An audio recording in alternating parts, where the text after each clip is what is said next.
My name's Adele Onyango and welcome to another episode of Legally Clueless. No, seriously, I have no clue what I'm doing, but I'm pretty sure I'm not the only one. Hello, welcome to episode 128 of Legally Clueless. I first must apologize if you happen to catch my neighbor's dog in the background. It's either the dog or her noisy kids, so I think I'd much prefer the dog. So just a disclaimer. However, thank you for rocking with this podcast, for being part of the tribe. Remember, you can join our Insta family. We're at Legally Clueless Podcast. You can check out our video series on our YouTube channel. And if you want to chit chat about us on Twitter, just use the hashtag Legally Clueless. Links to our Insta and YouTube are in the show notes. Or just head over to YouTube and search Legally Clueless. You will find us. Season 1 is there for your viewing. All right. I am really excited about the story you're going to hear because it is a story that we recorded during our just concluded tour. And this particular story was recorded in Mombasa. Every time I could go to Nairobi, I had to inform him. I'm coming to Nairobi, he would pay for my tickets and I'd go. But this one moment, I didn't tell him. When I was at the sitting room, the door to the bedroom was open and I see someone in bed. I get to the bedroom and I find this woman in bed. I open the duvet and I'm like, what are you doing in my bed? Remember, he's paying all my bills. So should I forgive him? Because how am I going to survive in cost? Took lots and lots of wine and we went home to his place and we had sex. So I'm just trying to ask this lady more about this guy because we think we are fit for each other. So this chick tells me, don't go there. This guy is positive. So I featured on the newspaper on the 18th of November. On the 19th, my ex-boyfriend now released my nudes to the public. Sent to my parents, and remember these were lesbianism clips. Seeing your nudes out there is humiliating. That is a story by Quinta. We're going to be getting into it a little later in this episode. I do hope you're doing fantastic. And as always, I hope you're surrounded by peace and grace. Two very important things. On my end, we have just concluded our tour. So we started off in Nairobi. We went to Kisumu, Nakuru, and Mombasa, and we've just gotten back to Nairobi. Immediately after we got back, I was down in the dumps. I think because one, my heart has just, can I say, the person who I've evolved into does not like Nairobi. I think there was a time I really loved living in Nairobi, but that time has passed. That time is gone. And so coming back after experiencing such beautiful places and people, honestly, I was just like, man, what am I doing? I need to hasten my plans to get out of the city and just slow things down a little bit. So I was down in the dumps about that. And then I also think normally when I am recording stories for the podcast, I will schedule a therapy session, a debrief session for immediately after I record stories. I haven't been able to do that for this tour because as soon as we finished the Nairobi circuit, we were planning to go to Kisumu. Then we were in Kisumu. Immediately after Kisumu, went straight to Nakuru, had one night in Nairobi and then to Mombasa. So in all those places, you're recording about 6 to 7 stories, all very powerful, but some can emotionally sit with you. And I think that's kind of what happened. So probably have my debrief session sometime this week. But on the good side, now that I've started just with negative stuff, my God, I'm so sorry for dumping negative vibes your way first. On the flip side, which is a good side, I do think this tour reawakened something in me in terms of an intimate knowledge of who I am, an intimate validation of you're actually right where you need to be, doing exactly what you need to be doing, which is just fantastic. It feels so good when you go through that. And whenever I have those moments of reawakening or intimate reconnection with self, I shave my hair off. I know it sounds so random, and it's not even I plan. It's not when the feeling comes, I'm aha, where is the shaver? No, I just feel compelled to. I really can't explain it. So this morning, I'm actually like recording this absolutely bald. I do not have like my wigs on, nothing. Okay, not absolutely bald. Like I still have like a little bit of hair. But this morning we started off the day with Fal helping me shave my head. Yo, man. It's beyond me. It just happens every time I feel this feeling. So it is what it is. Away from my lack of hair, I also got so much writing done during this tour. Okay, not like tons, but like such beautiful pieces. In fact, there's one that I'm so proud of that is about love and just like souls uniting. And it's like such an honest depiction of what I believe like soulmates are, that to be able to like trap that feeling in words perfectly and concisely is just beautiful. So that's always a good thing. It's always nice when like writing poetry to me is, well, I have never given birth, so I don't know if I can. It's what I think giving birth is like you have this thing in you and you're just like getting to know it, and you're just like, come out. No, is childbirth not like that? Anyway, it's like that for me with poetry, and I'm just like, come out, and you see like the poem only comes out when the words are ready, to like kind of like receive that emotion. It feels so good when something has been in you for so long and it's out and it just looks so beautiful. Are you guys sure that's not how childbirth is? Anyway, that's how it is for me with poetry. So it feels good that I had some time and so much inspiration during this tour to just write. Another thing that I have decided to do, honestly speaking, this is something I was planning to do before the tour, probably even before I knew I had received the grant for the tour. I was already having these talks with Fal. Again, I just felt like I wanted to explore and like life was passing me by while I was just in Nairobi. I know it sounds like I really dislike Nairobi. I don't. Is that convincing? I just really wanted to go to other parts of my country for longer than you would on your average holiday situation. Just stay there for some time. I feel like it would do something for my spirit. It would do something for my writing and just like overally for me. And so long before this tour, we'd been talking about that. I had fronted that, okay, well, we are trying to get our ducks in a row to be able to relocate and still earn a living and all of the logistics that come with that. I could every 3 to 6 months, go to a different county and just stay there for like 3 weeks or something. Obviously be dependent on my work as well, because my work is very sporadic. But the good thing is that most of it can be done remotely. But yeah, we were already having those conversations. It's so awesome, I think, to have a life partner who kind of like meets me where I'm at. We are very different. So different, so alike in many ways, but so different in so many more ways. And so I remember when I brought that up, he was just like, what? But I think, and I hate giving relationship advice because honestly, your relationship is yours and you decide what works for the two of you. But I think it's got to be flexible and it's got to be accommodating of where each of you are in a way that doesn't dishonor the other person. And so, yeah, that's something that I'm now actively working towards. I'm very scared about it and I can already foresee myself postponing it because the next time I'll be able to even think about traveling like that will probably be November, which is so close to the holidays, but we'll see. I'm a bit scared about it. But I also feel with my whole heart that it's definitely something I want to do. I can't tell you how much I enjoyed being in Kisumu, Nakuru, and Mombasa. And those are just 3 counties, Meeting different people. I want that. I want more of it. I really do want more of it. So that's the next thing I'm trying to. And if you, by the way, do this, because perhaps I'm like preaching to the choir, maybe you take a 3-week sabbatical.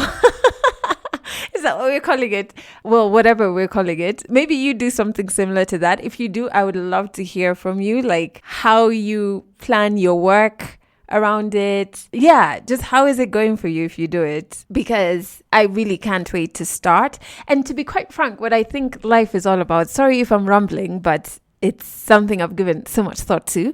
I think life is about gathering memories and experiences, at least where I am now. And I feel like I've missed so many years of that because I dedicated so many years to just healing from so many things.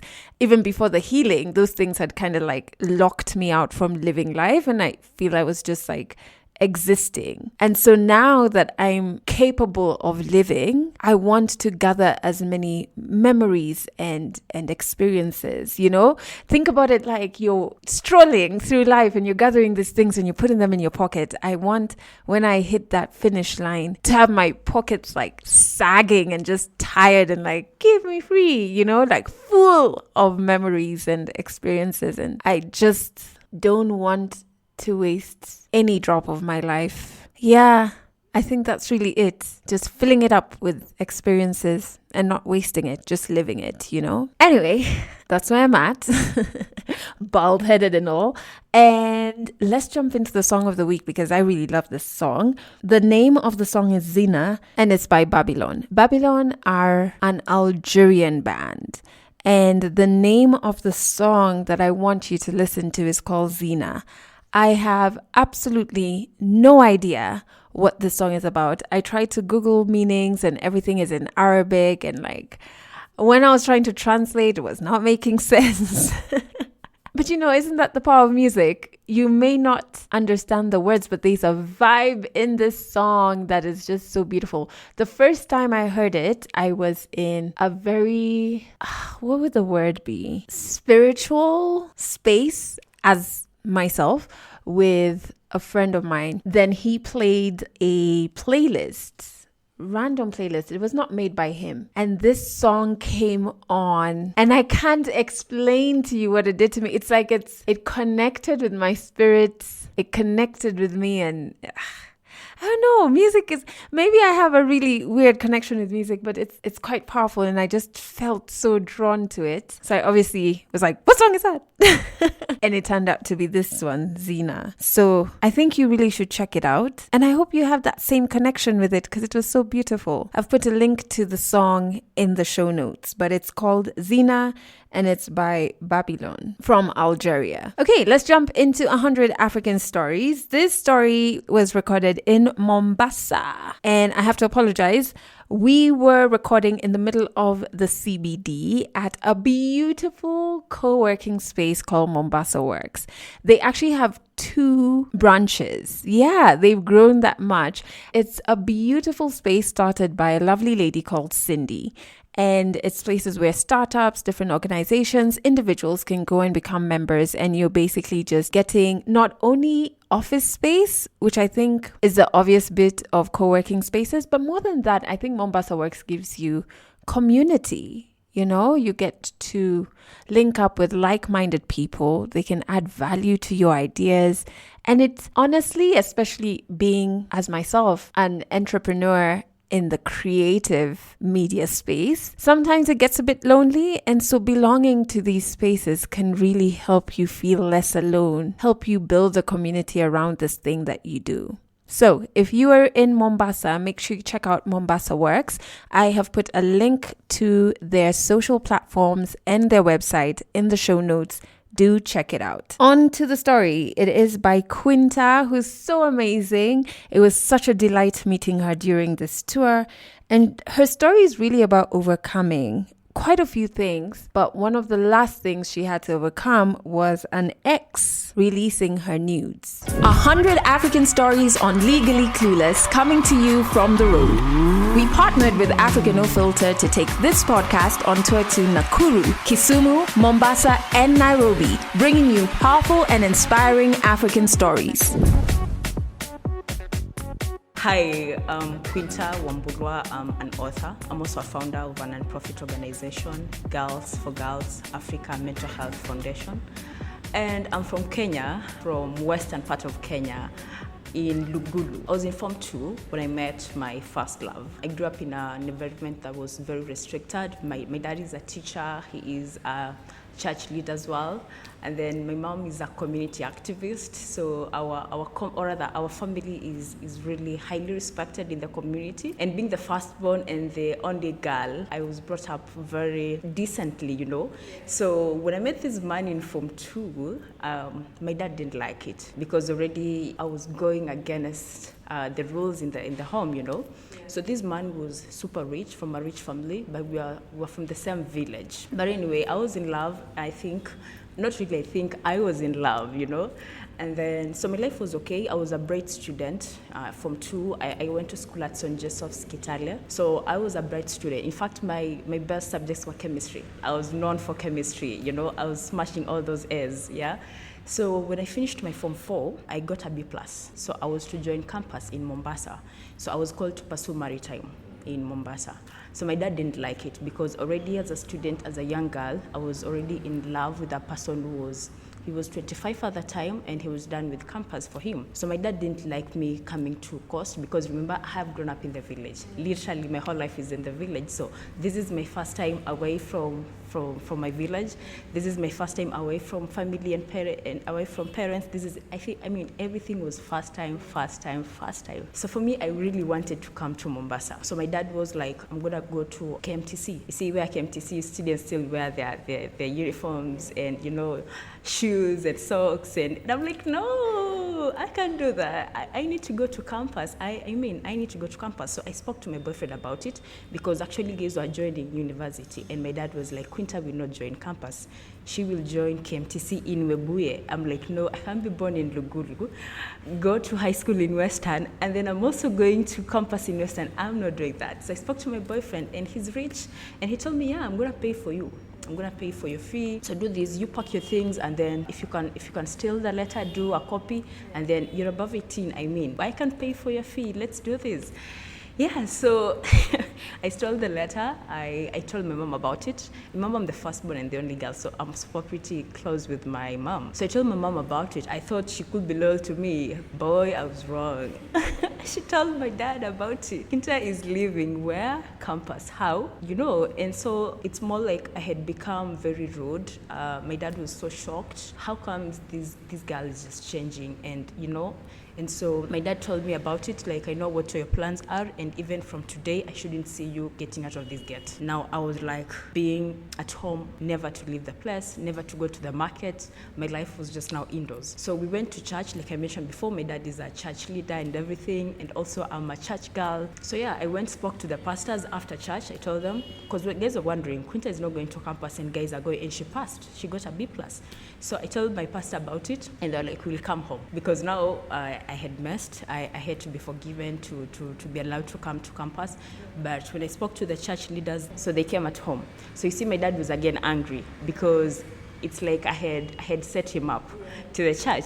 So pastors came, there were like 5 of them at home. In the evening, he's even shocked. So they came and I had told them the whole truth, so they knew the whole truth. And so when they came, they helped me, you know, like be forgiven. So my dad was there. It was an emotional moment. It was really emotional. I was so sorry. But this was a girl in love. You can't take that away from me. She's in love. Come on. So I was allowed to join campus, my dad and my mom. It was very emotional that night. So the pastors left the home.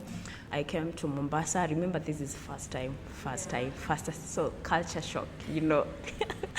So in 2015, in September, I joined Mombasa TUM, Technical University of Mombasa. I started my course in BCom Maritime. And so my parents left. They went back home. So I'm left in the city. I'm still in love. My boyfriend was in Nairobi, so he came over. Now, he rented a house for me, an apartment for me. Like, we just continued with what we were doing in the village, but now in the city, and nobody is here to like restrict us. So life continued. I dated him. I still continued dating him. Life continued. We got to our 3rd year, and now that we actually growing into the relationship, my family started being okay with it, because this is since Form 2, you know, so they slowly started to accept. And actually, I was to get married after my 4th year, right? So one time in 3rd year, every time I could go to Nairobi, I had to like inform him. I'm coming to Nairobi, he'd pay for my tickets and I'd go. But this one moment, I didn't tell him. I just packed my things and I left. I went to Nairobi without telling him. So when I got to our home, because that was like my home, my matrimonial home, when I got there, it was Sunday in the morning because I traveled over Saturday. So Sunday in the morning. So I called him to like help me because I had carried a lot of things. I was seeing him as I go home to the village. So I called him, he didn't pick. And I got those chills of, okay, why is he not picking up? I again called him, he didn't pick. It was a surprise, but I think I was done. I'm like, no, let me just tell him, But he didn't pick. I'm like, okay, so what could be happening? Anyway, let me go. So I struggled with the things I had carried. I went, I got to the door, I knocked the door, and then he came, opened the door. He'd been wrapped his body with a towel. So he was shocked. Like, you're here? I'm like, yeah. You didn't tell me. I'm like, I've been calling you. Okay, so can you please help me get these things in? Let me enter in. I'm so tired. I've traveled all the way from Mombasa. Let me just get into the house. And when I was at the sitting room, the door to the bedroom was open. So if you're walking towards it, you could see inside. And I see someone in bed. And I'm like, no, it can't be. It can't be. I'm like, it can't. But I'm walking towards it because he's still at the door. I'm like, no, it can't be. So I'm walking to the bedroom. I get to the bedroom. And I found this woman in bed, and I opened because she was still asleep. I opened the duvet, and I'm like, what are you doing in my bed? What are you doing in my... And she's also confused because now, okay, and I'm already beating her. I'm like, no, what are you doing? I'm like, no, I'm already screaming, I'm shouting. It's early in the morning, remember? So she's waking up, and she's confused, and this man is now coming, walking towards me and telling me we can talk. I'm like, what? And then guys are coming in, like neighbors are wondering because I really caused chaos, and guys are like, what's happening and everything. And this man just says, I'm an ex. I'm like, okay, since when? We've been talking, since when? Make me understand, you have made my relationship with my family to not be okay. You've taken me on levels where my life has been with you. I'm not even close with my family. You've been my world. And then my world just shattered. I got chills on my body. And I was like, how? I didn't know anything else apart from him. He was my world. The lady left, neighbors left and started saying, exes wanakwanga hivo. And I'm like, okay. So this man is there, we are now left. And he's like, I'm sorry, I had to do that because, I didn't want to be told to move out of this place. And I'm like, at the expense of my feelings. You didn't even care about how I'd feel. Because what is this? One, who's she? And then two, why would you say that? He's sorry and everything. I'm just like, nah. Remember, he's paying all my bills. So should I forgive him? Because how am I going to survive in cost? And, but again, no, it can't be. But he's like, you make the decision you have to make. I said, I'm sorry. So you see, I'm left where if I leave him, then I need to find my way out. But again, I need to have him because I need bills to be paid. But again, I'm hurt. So I went home. I slept that day. He was sorry and nini, but I was like, nah. So I slept over. And then the following day, I went home, spoke to my mom about it. My mom was like, you guys have dated for quite some time, so I can't advise you on anything. You had to disrespect us at some point. So just find a way about it. I came back to Coastal, I shoved. So slowly I started sinking into depression. And I didn't know. The friends I had around me just left because I became an introvert. I started smoking weed a lot. I just lost sense of who I was. I'm still with him because he has to pay my bills and everything. And remember, I was in third year. But for me, I was just dying in the inside. I was a model initially. I was very extroverted, so people knew Quinta. And then all of a sudden, I have just withdrawn completely. And I don't know how to go about it. I know I need to forgive him, but I'm just heartbroken completely, right? There's a time now, when it reached to December, a cousin of mine saw me, and he was shocked. He was like, Quinta, you're changing, because I became just, can I say, someone who didn't care at all. Even taking a bath alone was a problem. I would just show up in school just because I have to show up and just do exams and go back home. Life just became, I just started living life, like one day at a time, just loosely, yeah? So he told me, what do you like doing? And I'd be like, yeah, I like going to the gym. I'd like to have my body back. And he'd be like, if you can go to the gym, it will help you find yourself. So we went home. December after schools had closed. That was now 2017. We went home. 2018 we came back. This man is still paying my bills, remember, but we're not together because he lives in Nairobi, I'm in Mombasa. But we went home. His family, most of the time, they're from the States, so they would come. So December we were still together, but for us we knew we were having issues. But now we were getting to the point of getting married. So it was kind of an embarrassment to actually accept that these things are not working, So when I came back to January in 2018, I told him I need to join the gym. And he had allowed it, like, I'm going to pay everything for you. I'm not going to leave you because I know he's already put me on a lifestyle that even my own parents cannot, So I'm still going to be there for you. But if you still don't want me, just let me know, I'll stop. I can't stop. I still, so I came back in 2018. This has been school. I started gym. He started paying. It's such an expensive gym. I mean, he was rich. So yeah, I started went to the gym. And I think when you've been heartbroken, you're likely to have the rebound thing. So I'm just from a relationship, I get to the gym. And also if you're hurting, you get to attract people who are hurting. So I find this divorcee at the gym. He's also hurting. He's come to find himself. And then we trauma bond. So this is us at the gym, January. We already in February, we're already going out because remember I was just doing my things indoors, smoking, sleeping and all. But now for the first time, I'm meeting someone else, not from my previous circle, who's at least taking me out, So yeah, he calls me for a drink and why not? A girl loves wine. So yeah, we go for wine. He took lots and lots of wine. And we went home to his place and we had sex. Life continued. I'm still juggling between school and gym. So I'm Luya, remember I mentioned. So there's a lady at the gym. She's a Luya and she's the one who sweeps the gym. So I'm just trying to ask this lady more about this guy because I think we are getting it. We think we are fit for each other. So this chick tells me, don't go there. This guy is positive. I'm like, we already crossed those lines. And I don't want to show her, but she killed me instantly. I died at the gym. I died. I didn't even work out. I died. I literally died. I told her, thank you. I'm not feeling well. Let me just go home. So I went to the hospital because the anxiety. And remember, even this guy, as we're talking, our current conversation has been, are you safe? So we've been talking about it because we had unprotected sex. And then an innocent girl, so I went to the hospital. I'm like, doctor, where you're just being vulnerable. I had sex without a condom. Please just take me the text. So the doctors did that and they're like, just relax. So they did the test, ELISA. I was okay, the one that shows, I was okay, but I couldn't believe. They're like, okay, if just relax, go home, just relax. Now that the test has shown you're okay, just wait for 3 months. So those 3 months, I was dead. I was a walking dead. I would go out to school and just not okay. I started losing weight completely. My life just took a turn. And then I was Googling a lot. Like there are people who can have the virus and they don't show it. The viral load is super low, so they can't show. So I started believing that. I started abusing the guy.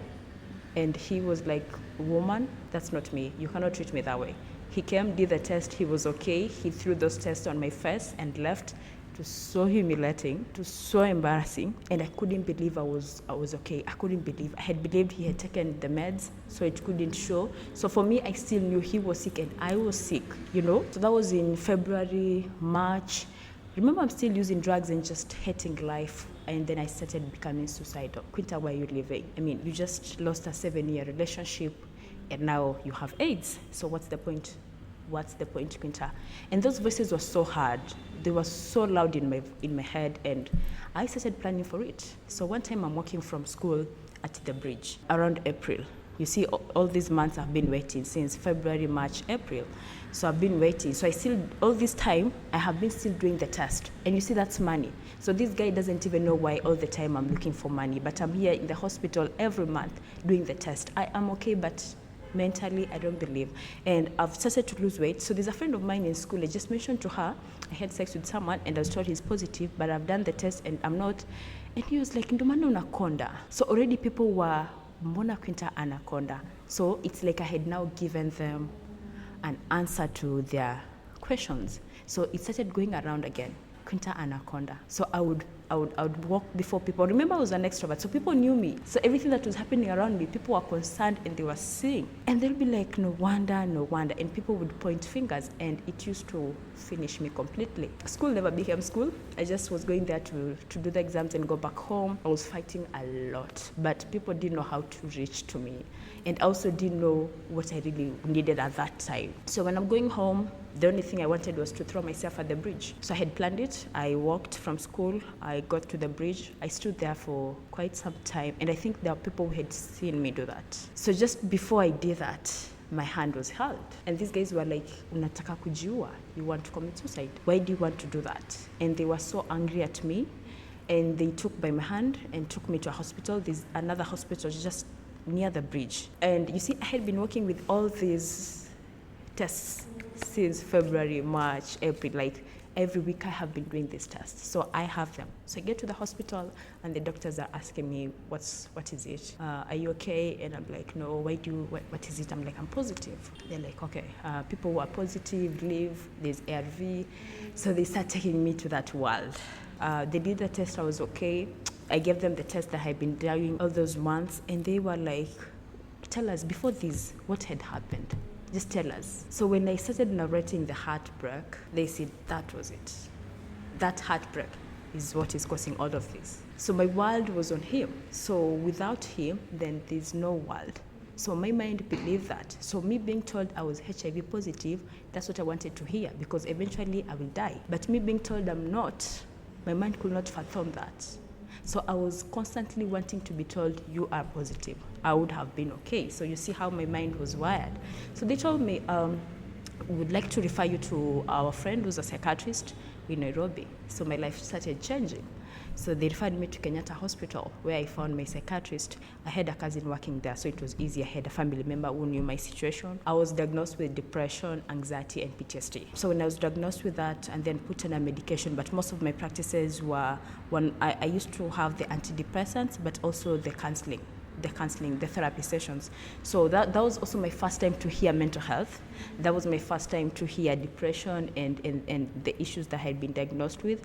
And so I started doing a lot of reading about it. So when I was being told why I'm behaving the way I'm behaving, what could have led to this and this, I became more curious to understand my illness, because I knew if people couldn't reach to me, then it was my time to start understanding it myself. So during that time is where I formed my organization, G4G Africa, where I said, if I have been in this state and people didn't know how to reach out, let me be there. Let me be there for any lady, any woman out there who would be falling into this depression and they don't know what to do or where to go. So I started the foundation right there.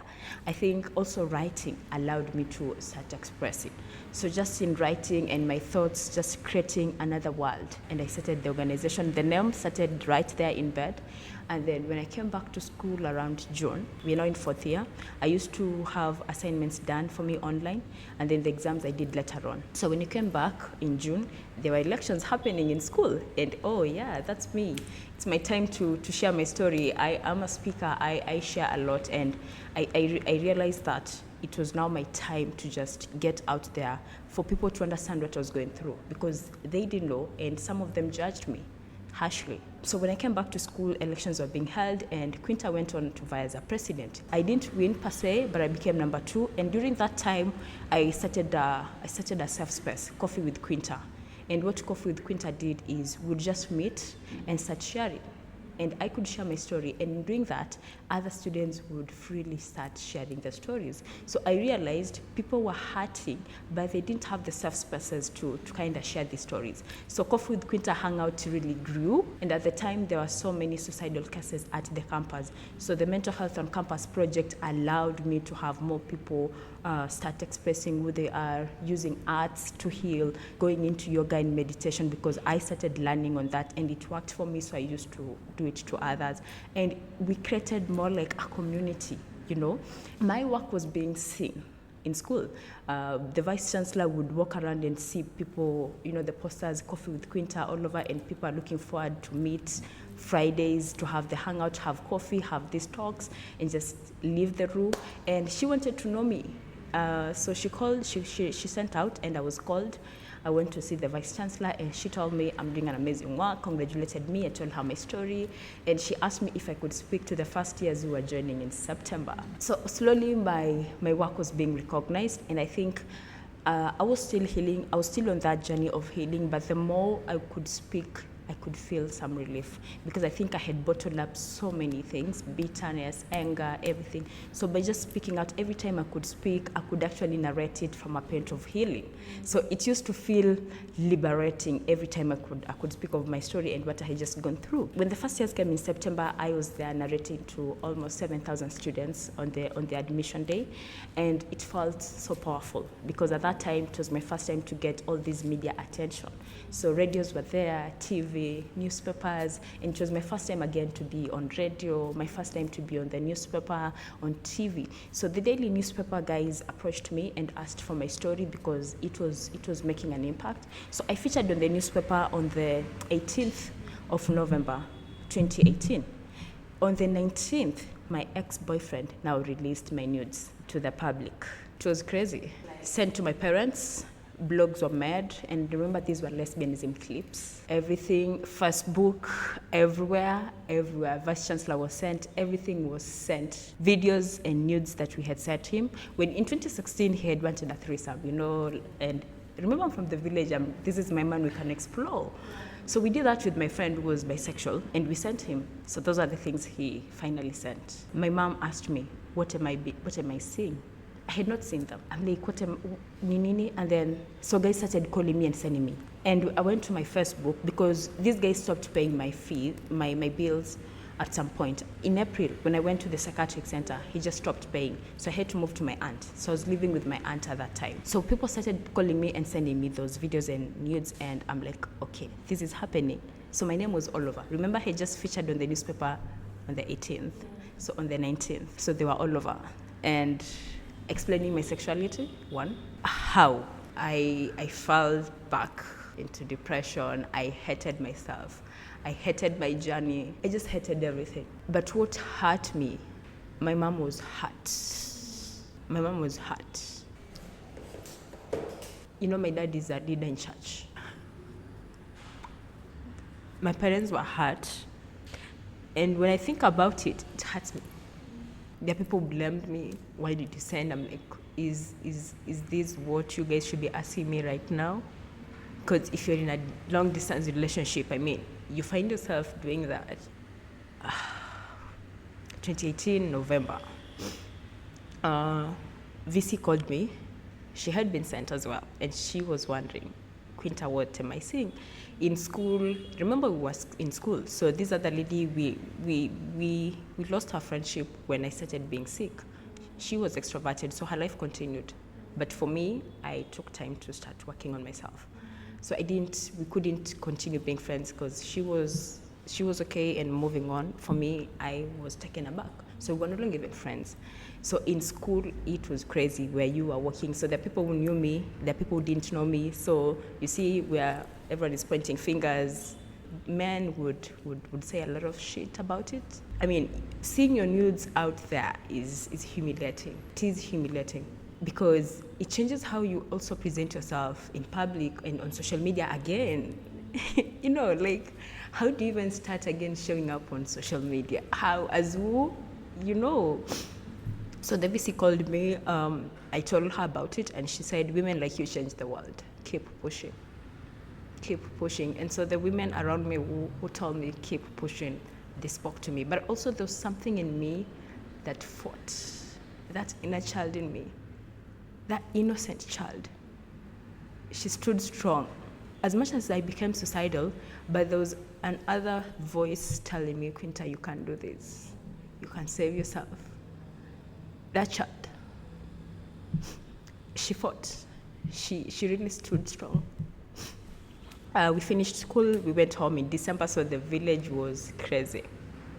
Because for as long as you had a smartphone, you saw them. The village was crazy, because everyone saw those videos, and we're from the same village. Let alone that, it was now Christmas, and because I study very far away, I have to say hi to the church. So the whole church is there, more than 500 people, and they're calling me to say something. What am I saying? It felt like I was the prodigal daughter. I It was the loneliest moment in my life.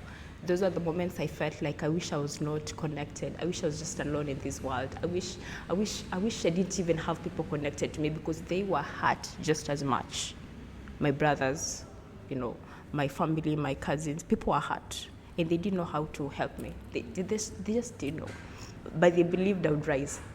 That's what kept me going. It's like people already believed in me, and them believing in me is what made me realize then I have potential in me. So yeah, I went to the church, and say hi to the church, Winter. You've been far away. What am I saying? I'm sorry, I'm a sinner. uh, I have stood alone in moments that I look back and I'm so proud of myself. We had that fear, they're rich.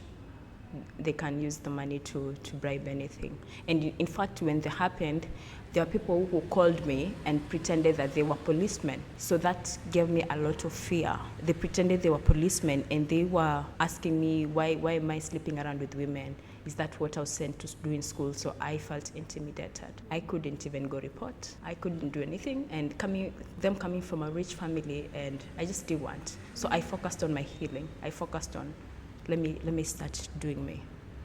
It was crazy. That was December 2018. So home didn't feel like home, because border guys would call me names. Yeah. People would be told, don't be like Quinta. So I was being used like that. And it used to hurt me, because I felt like I had embarrassed my dad, my family, my mom. They would be sorry every time they had to take up the mic. They would be sorry on my behalf. And it used to bother me. Like, I have just messed up their careers and their standing in the community, So when I came back in 2019, I finished my school, my maritime course in April. And so I started volunteering, because I still used to have my hangouts, coffee with Quinta, and just like, I would rather be in coast doing my group work than just being at home, because it triggers me. People call me names, So when I finished my school in April, I didn't want to go home. So I stayed, and I started volunteering at Coast General to work with those kids who live with HIV. So working there allowed me to go to school. I started doing psychology. My dad, I really love that man. He really has been of support to my journey. So I went back to school to do now the second course, psychology. I was already on the psychology side more than maritime. So maritime just was there as a course, but I went back to do my psychology. So working with Coast General as a volunteer gave me time to explore myself and heal myself from even the childhood trauma, the guilt, the shame, and still go for my therapy, because I still went for therapy, and that is what has kept me, and just having the support groups. So when November, we graduated, and at this time I was called to give the commencement speech. It was a good moment for me and my family, because I had really fought, and people could see, and we went back home, did the celebration for graduation. It was okay, people celebrated, and during that time it was November, so the 16 days of activism, and I was leaving my house, graduating, but with that banner of 16 days of activism, and I was fighting against online violence and promoting digital rights, and people in the village were just, wow, Quinta has just risen and she's rising, So it was during the 16 days of activism, so I came back, took course with my activism. That was 2019. 2020, when Corona happened, the UN Women now took me in as one of their psychologists to work with the survivors of GBV in Mombasa County. So I have been working with the UN Women until March, where we met the UK ambassador, Jen Marriott, where she visited our services and saw what we were doing. And then I started writing my book. Like, I have been writing this book for all that time. So I officially launched it during the Mental Health Day, October 10th, 2020. I realized that a lot of people cannot afford therapy. And just therapy in itself in the community is something that we think it's for the Westerners, We think Africans don't need therapy. So I felt like this was a time for me, with the knowledge that I have and the tools that I have used myself to go through this, I can be in a position to help people and just have it looking at the sustainability of it. So can I have it written down? So I started my book, I wrote my story to just demystify the mental health, because I really, really believe in the power of storytelling and just having our stories penned down, but in it having the practical tools that individuals can start working on themselves as well. When you have information, then you stand a higher chance of knowing how to go about with your healing. If I had this book during that moment, I would know ways to start healing. So I penned down the book, and I am still on that journey as I heal and as I heal others. 100 African Stories, the Legally Clueless 2021 tour powered by African No Filter. We're traveling through Kisumu, Nakuru, Mombasa, and Nairobi, bringing you real, raw, and inspiring African stories. So first and foremost, I have put a link in the show notes to Quinta's Twitter. You can check her out, get to know more about her book. She gave me an autographed copy with the sweetest message on it. And the book is actually amazing. I am really blown away because each chapter she talks about her life story, but it ends with like a mental exercise. It's really beautifully done, and I'm just so blown away that she took her story and turned it into this powerful thing. So kudos to you, Quinta. When it comes to nudes, man, I think nudes are so powerful. You know what I mean? Maybe you don't, but let me break it down. I remember the first time I took pictures that could be considered nudes, but not in the WhatsApp chat type of way, like when somebody's like send nudes, not in that way. It was actually a picture a series of pictures with the person I was dating at the time. And it was the first time that I was in front of a camera sans clothing. I guess this kind of happens when you're dating a photographer. The cameras are just there anytime. Oh no, seriously, the pictures were at a point when I was reclaiming my body post-rape, and it was pictures of him and I, and to date, those are some of my favorite pictures, to be quite frank, just because of what they meant to me mentally at that time. It was very powerful for me, and that was my first encounter with nude pictures or the nudiverse. And ever since, I've always found nudes to be powerful, even now as I am, because when it comes to my body, I have never loved it this much. I really have never loved it this much. And obviously, I do have my days where I feel like, especially my thighs, I'm just like, if they could be a bit firmer. But I mean, I don't hate them. I love them. But yeah, I mean, I have those days, but generally and on average, I've never loved my body this much, and photographing it just kind of brings me some joy. I feel like I enjoy my my pictures more than anybody who gets them, you know what I mean? But I think it's with that in mind that I find them to be so powerful, and not anything to be shamed by. Because or maybe I'm just too much of a hippie, but for me everything has like spiritual meaning and all of these things, and maybe somebody's just like, I just want to like get off, but for me it's so much more deeper. And so when it comes to revenge porn, what I don't understand is the shame that we want to give to this person who is just so proud and happy and in love with their body that they took photographs of it. Why should the shame be on that person and not on the person who's trying to dress another's body that they gifted you access to in shame? That's the person who's meant to be ashamed. That's the person who's meant to be vilified. Not the person who's just madly and deeply in love with their body and madly trusts somebody else. Actually, I don't even think trust is part of it. It's just you love this thing so much and you love this person so much and you want to share it with them. And I don't even think it's a thing that should be limited to like long distance relationships, because then I'm doing it all wrong.